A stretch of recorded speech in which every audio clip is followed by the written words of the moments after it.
On. On.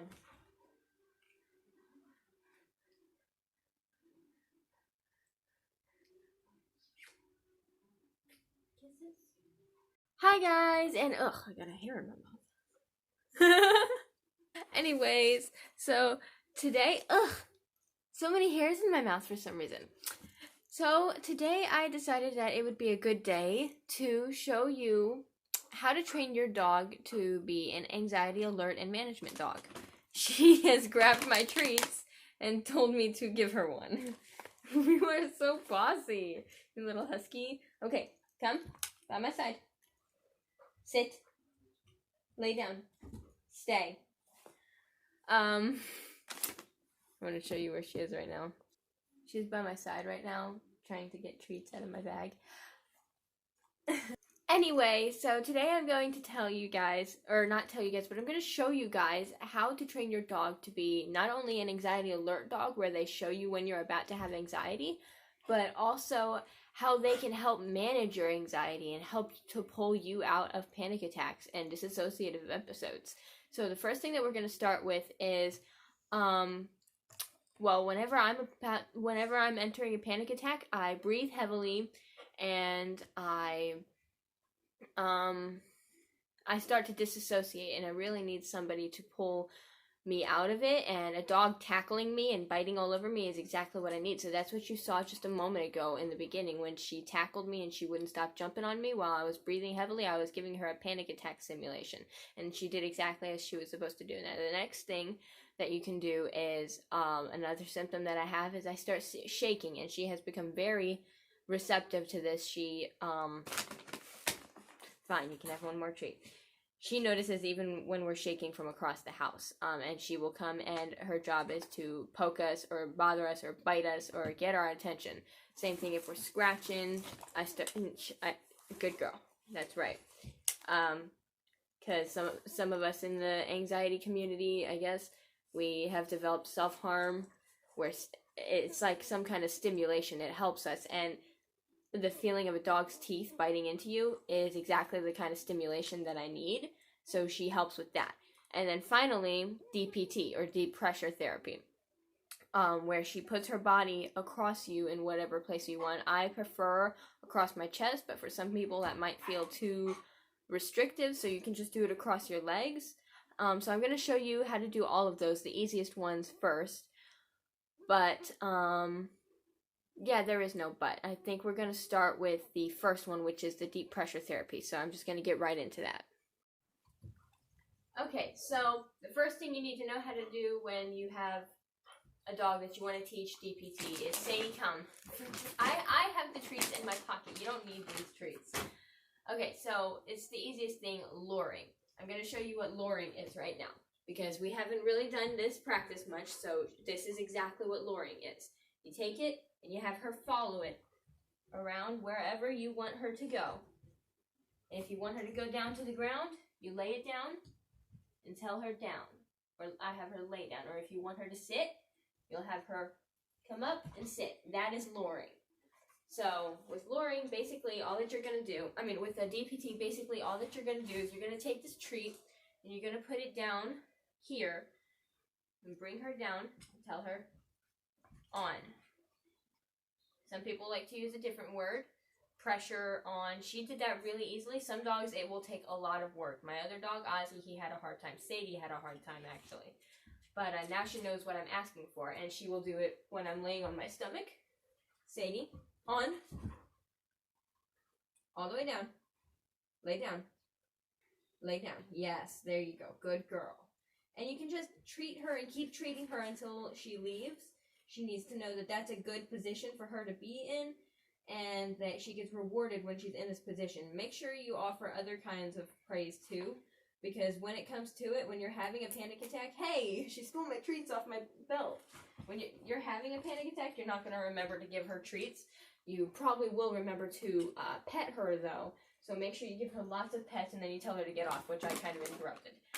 My God, you really love these treats, don't you? Okay, so that's how you do DPT. I'm just going to show you one more time. Sadie, sit.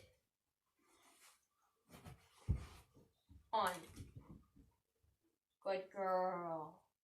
Good girl. Mwah. Okay, so the next thing that I want to show you guys how to do is anxiety, not prevention, but awareness, where you are scratching or shaking your body. And she notices that, and she comes up and she nudges you, and she scratches you, and she bites you, and she nudges you, and she pokes you, and she's like, hey, come on, come out of this. I'm not going to leave you alone. And that's the thing that they have to remember, is that they have to know not to stop, not to quit. No matter how many times they don't get a treat, they have to keep going. Because you're not going to remember to treat them. You're not going to acknowledge them. I personally probably won't even notice her there until I come out of the episode. So she has to know she's got to stick with it.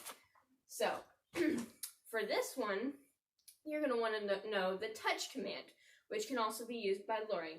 Now, to learn the touch command, it's very simple. First, you take a treat and you put it between your fingers like this. And when they reach out and their nose touches you, like this, say, Sadie, the treat's right here. She's so far past this, she doesn't even remember it. Hey, Sadie, I've got the treat. Touch, yes. And you just keep on doing that. Touch, yes. And then you'll start holding your hand out, and she'll be expecting a treat to be there, but it won't be, so you just do it like, touch, yes. Oh, that was a big slobbery strand. Here, let me lower this for you. Hey, give it back. She just tried to steal it. So, you do touch, yes. And then you can have her start touching other parts of your body. Say, touch. I just farted. Touch. Yeah, that's how you do it. To get them to touch another part of your body, you will place your hand on that part of the body until they get used to it. Touch. No, not that. Touch. Sadie, come back. Touch. Yes. And then you'll take that away. Touch. Touch. Yes. And then you can add in a different cue, a body cue, which would be shaking. Yes. Yes. And so then when you're sitting down on the couch and you start shaking, she'll be like, hey, you're having a panic attack. You're starting to get anxiety. Come on, pay attention to me. And then you treat her. Got to make sure you treat her a lot in the beginning, though, because she has to know that a treat is definitely coming. Otherwise, she'll quit doing it. That was probably a streak. I don't even know how many times she just bit me there, but that hurt. That was a good girl. So you can also do the same thing with scratching, where you have her, once she knows that, hey, stop. Once she knows the touch command well enough, you can just start scratching and then say touch. Very good. Touch. Yes. Very good. And then when it comes to lifelike situations where you start shaking, other leg, you start scratching, she knows what she's supposed to do without you telling her. I hope you could see that through her big tail. I don't have my glasses on, so that's how you do anxiety awareness training with a dog. Now, the final thing that I'm going to teach you is panic attack simulation is what I call it, because right now it's just a simulation. But basically, for me, when I start to have a panic attack or I start to have a PTSD episode, I will start hyperventilating. I'll probably start scratching at myself. I'll generally put my arms up in this situation. I'll start rocking back and forth, and hyperventilating is what she notices. She notices the quick, heavy breath. And so that's what I train her to do. And if she doesn't get it, I'll just be like, and tell her touch, and she'll know. So this is what it should look like. Yes. She should keep on jumping on you, though, like she did in the beginning of this video. Oops, I dropped it. Go ahead. So what you're going to do for that is first you're going to teach her that it's okay to jump on you. That's a big thing that you're going to have to overcome, is that you've probably by this point taught your dog that jumping is a no. But it's kind of like the learn to not bark by learning to bark. It's the other way around. You learn a good behavior after learning the bad behavior. So what that means is a lot of people will say, hey, I have a barking dog. How do I get it to stop? And the trainer will say, well, first you teach it to bark, and then you teach it not to bark. This is the opposite. First you've taught her not to jump. Now you've got to tell her when to jump. Like, that was not appropriate, so get down. So first, you're going to have your hands up here, and you're going to tell her touch. Touch. That was embarrassing. That's not what she's supposed to do. So what she knows is she sees my hands clap on my lap, and she does that. And you just reward her. Some dogs like to touch with their paws, and if that's the case, then telling her touch would be easier, but for her, she touches with her mouth, so she's probably not going to know touch. Up. Hey. Yes, there you go. That would bring me out of it for sure. I lost my balance there. Good girl. Okay, let go. Yes. And then you introduce another action. Say, if she already knows the scratching, she's going to jump up and stop you from doing that. Very good. She doesn't notice rocking behavior, but you could add that in there. Kind of shaky, rocky behavior, I guess. In the beginning, you're going to want to make it very obvious. So, like, when I'm training her to notice my pass-out episodes, I'll be like, I'm going to pass out. I won't make the voice, but this is what it looks like. So, the next thing you're going to want to introduce is the hyperventilating. If you do that, for me, it was fairly maybe simple.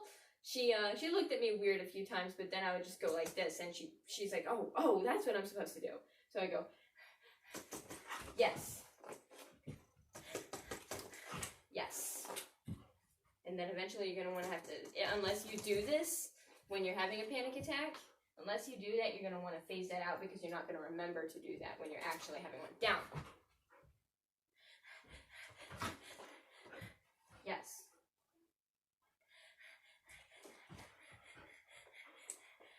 And you're going to want it to stay with you until you've gotten down to the ground, which you'll hopefully do during your panic attack. If not, you're going to have to train her to go get help, which I'm still in the process of doing. Okay, let go. I'm fine. Here. Good girl.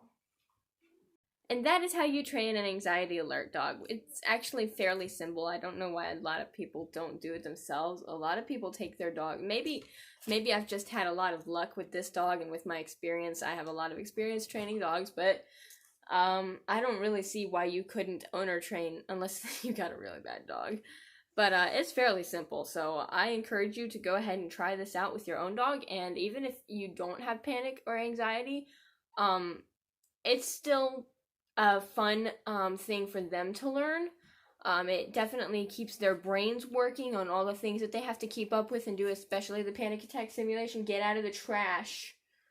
Yeah, I caught you. Look at that face. She's like, I got caught. With that one ear. You dork. Get out of there. So, I hope you guys enjoyed this video, and I hope it helped some of you in training your dogs. I keep saying I think my own anxiety simulations might have given me anxiety, but anyway, no, I've got a headache as well. And I keep farting. I'm sorry, guys. So yeah, that's it for this video. Thank you so much for watching, and be sure to comment, subscribe, and like, and let me know if you have any videos that you want me to show you. Like if you need help with something, be sure to comment and let me know, because I can totally help you with that. I'm more than willing to help. Yeah, make sure to subscribe so that you see my comments. What? Make sure to subscribe so that you see my content. And I will see you in the next video. Thank you so much for watching, guys. Bye!